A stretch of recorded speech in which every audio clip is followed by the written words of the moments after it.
Bom dia. Opa, Tony. Tudo bem contigo, cara? Opa, Tony.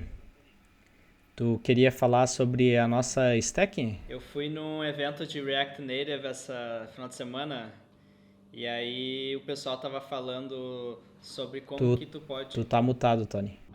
Foi mal. Ah, Eu fui agora. no. Agora eu consigo te ouvir. Eu fui no final de semana num evento de React Native. Eles estavam falando sobre aumentar a velocidade de desenvolvimento em até 50% usando React Native. Entendi, entendi.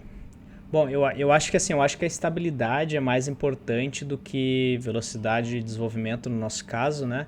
Principalmente quando falamos de compatibilidade com dispositivos mais antigos e low-end. Mas tu acha que o React Native Não é acha? bem mais popular, né, que o nativo? E várias empresas estão usando agora ele. Sei lá, acho que é o futuro. Eu entendo que o React Native é popular, mas isso não significa necessariamente que é a melhor opção, né, para o nosso aplicativo. Tipo, o React Native híbrido cross-platform é o futuro. Vai vindo Flutter, tem vários outros frameworks agora. Sei lá, melhor começar a migrar já desde cedo, né? Então, o meu ponto central é estabilidade para dispositivos mais antigos, para usuários que têm device low-end, porque o nosso público ele é muito abrangente, né? Então, eu não quero basear as nossas decisões apenas na popularidade de uma ferramenta. Então, nessa conversa ocorreu algo chamado Red Herring.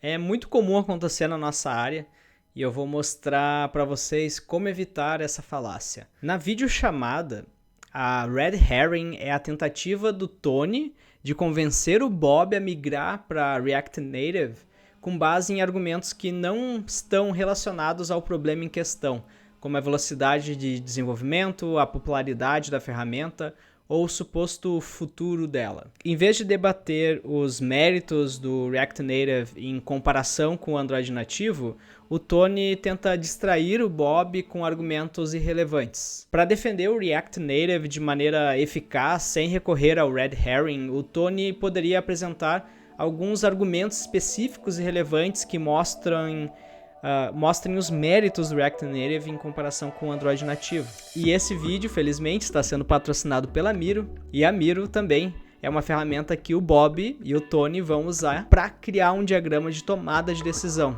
Então, o Bob, sendo mais sênior, vai conseguir conduzir a discussão e ajudar o Tony a apresentar argumentos relevantes.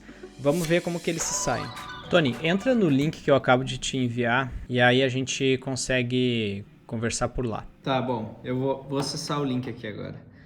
Massa. Então, eu criei já aqui uma das, digamos, decisões que a gente precisa tomar, né? Vamos começar aqui pela pergunta, né? Deveríamos migrar para React Native. Então, vamos colocar aqui que sim, por exemplo.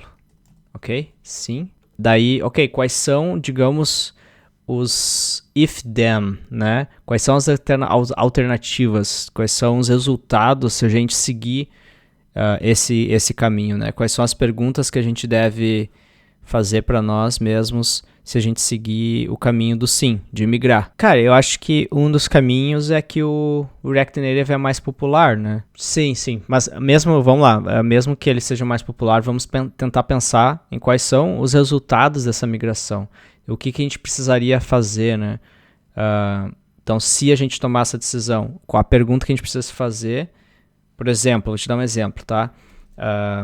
Exigimos muito recurso do dispositivo. Essa pode ser uma pergunta, certo? A gente exige muito recurso do dispositivo. Então a gente tem duas opções para cá. A gente tem a opção que é sim, a gente exige. Daí aqui, isso aqui seria algo que vai ser vermelho, né? Porque aí a nossa decisão pode ser impactada. Ou não, a gente não exige. Isso conta a favor da migração, certo? Então, se for sim, por exemplo, o que tu acha que a gente deveria fazer? Então, a gente decidiu migrar para React Native. Então, migrar para React Native, sim. Exigimos muito recurso do dispositivo, Sim. Ok, o que tu acha que a gente deveria fazer então, nesse caso? Ah, entendi, tá, agora eu tô pegando a manha. Eu acho que a gente então deveria avaliar funcionalidades que precisaríamos fazer bridge com nativo. Ok, então eu vou botar aqui que precisaríamos fazer bridge com o nativo. Show. Eu concordo contigo. Então, a gente poderia, por exemplo, se a gente exige muito recurso, a gente poderia continuar utilizando o nativo em algumas funcionalidades e a gente precisa fazer esse levantamento. Show.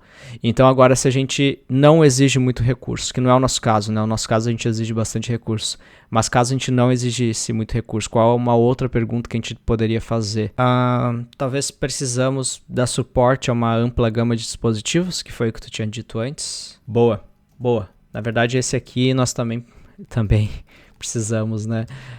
A uma ampla gama de dispositivos. Então, no nosso caso aqui, a gente precisa de fato dar suporte a uma ampla gama de dispositivos. Então, vou botar aqui sim. Então, se é sim, o que a gente precisaria fazer nesse caso? Cara, eu acho que a gente precisaria levantar quanto de recurso nosso aplicativo consome e testar em dispositivos antigos com menos recursos. A gente precisa quantificar basicamente isso. Tá, então eu vou botar aqui, levantar quanto de recurso nosso aplicativo consome, nosso app consome, e testar em dispositivos antigos com menos recursos. Porque, de repente, a gente precisaria falar com um time de produtos se a gente pode parar de dar suporte a alguns dispositivos, né? Então, vou botar aqui no caminho do não. Se for não, no caso, né? Verificar se podemos aumentar, por exemplo, o SDK mínimo que a gente suporta, né? Então, a gente pode também deixar de dar suporte a versões mais antigas do Android. Isso é uma decisão que a gente poderia fazer se a gente não precisa dar suporte a uma ampla gama de dispositivos. Então, beleza, aqui a gente consegue ver agora de forma muito mais prática e focado no problema e tentar achar uma solução, se a gente deveria ou não migrar. Na verdade, não deveria, né? Se a gente teria problemas ao migrar. Quais problemas teríamos ao migrar, né, para React Native? Então, na verdade, aqui a gente consegue sem debater se o React Native é mais popular e por isso que a gente deve usar ou não, a gente consegue ver para o nosso projeto se isso é uma boa. E uma pausa aqui para lembrar que cada projeto é único e que a escolha da ferramenta certa depende de uma avaliação cuidadosa das necessidades de cada projeto e também dos objetivos da equipe. Se vai ser React Native, Flutter, Android nativo. E aproveitando a pausa, deixa eu falar um pouco da Miro, a ferramenta que o Bob e o Tony estão usando. A Miro é uma plataforma visual colaborativa em formato de lousa online. E é lá que times de empresas de tecnologia do mundo todo produzem resultados. A ferramenta é gratuita para até 3 boards e pode ser compartilhada com quantas pessoas tu quiser. E ela tem mais de 300 templates prontos para vocês saírem utilizando. Tem de diagramas a metodologias de planejamento, modelos de sprints e muito mais. É feito para equipes colaborarem melhor com o suporte de uma ferramenta visual. Eu utilizei a Miro profissionalmente em diversas empresas que eu passei e a gente usava muito para fazer reuniões e workshops, além de fazer diagramas. A Miro também possui várias ferramentas no board que ajudam o time a dividir as informações em partes que depois vão poder vir a se tornar uma tarefa e também fazer a estimativa e priorizar essas tarefas. Agora, vamos ver como que o diagrama do Bob e do Tony ficou. Daí agora só para exercício aqui, deixa eu criar um outro caminho, Tony. E aí eu quero ver se tu consegue me ajudar. Então, digamos que, vamos lá, minha opinião é que não, tá? A gente não deve migrar. Beleza. Então, tu pensa aí, tu acha alguma coisa do quais são as consequências de não migrar? Poderia me dizer alguma desvantagem? Cara, eu acho que existe muita lógica de negócio sendo duplicada, né? Então vamos lá, vamos fazer essa pergunta aqui então. Existe muita lógica de negócio sendo duplicada? Então tu falou que acha que sim, né? Ok.